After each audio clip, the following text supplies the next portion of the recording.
যদি আমার ভিডিও ভালো লাগে এবং আপনি ভারতের আইন জানতে চান তাহলে এখনই আমাকে সাবস্ক্রাইব এবং ফলো করে রাখুন। গ্রামের নাম ছিল শান্তিপুর। সবার মতোই সেখানে বাস করত সোনালী, দ্বাদশ শ্রেণীর এক মেধাবী ছাত্রী। তার স্বপ্ন ছিল শিক্ষক হওয়া। স্কুল থেকে ফিরতে তার প্রায়ই সন্ধ্যা হতো। মেঠো পথ ধরে একদিন স্কুল ব্যাগ কাঁধে বাড়ি ফিরছিল সোনালী। আচমকাই পাশের ঝোপ থেকে দুই যুবক বেরিয়ে এল। পাড়া হাসতে হাসতে তার পথ আটকাল। সোনালীকে ঘিরে ধরল, কুরুচিপূর্ণ মন্তব্য শুরু করল এবং তার ওড়নায় হাত দিল। সোনালী ভয়ে চিৎকার করে উঠল, কিন্তু সে ভয় পেয়ে দৌড়ায়নি। তার মুঠোফোনে সে দ্রুত ভিডিও রেকর্ড চালু করল এবং সাহস করে চিৎকার করল, তোমরা যা করছ সেটা আইপিসি ৩৫৪ ও বিএনএস ৭৬ অনুযায়ী অপরাধ। তোমাদের শাস্তি হবে।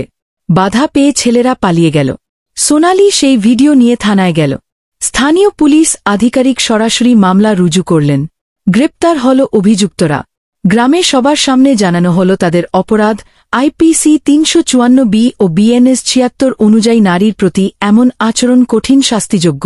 সোনালীর সাহস শুধু তার জন্য নয়, গোটা গ্রামের জন্য এক শিক্ষা হয়ে উঠল। এরপর গ্রামে এক সচেতনতামূলক সভা হয়। সেখানে সোনালী বলে, ভয় নয়, প্রতিবাদ করো।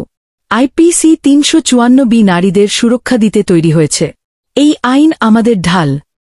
বার্তা: এই গল্পের মাধ্যমে বোঝানো হয়েছে যে নারীদের প্রতি অসম্মানজনক আচরণ কখনোই মেনে নেওয়া যায় না। আইপিসি ৩৫৪ ও বিএনএস ৭৬ মতো আইন নারীদের সুরক্ষার জন্যই তৈরি হয়েছে এবং প্রত্যেক নাগরিকের উচিত তা জানা ও প্রয়োগ করা।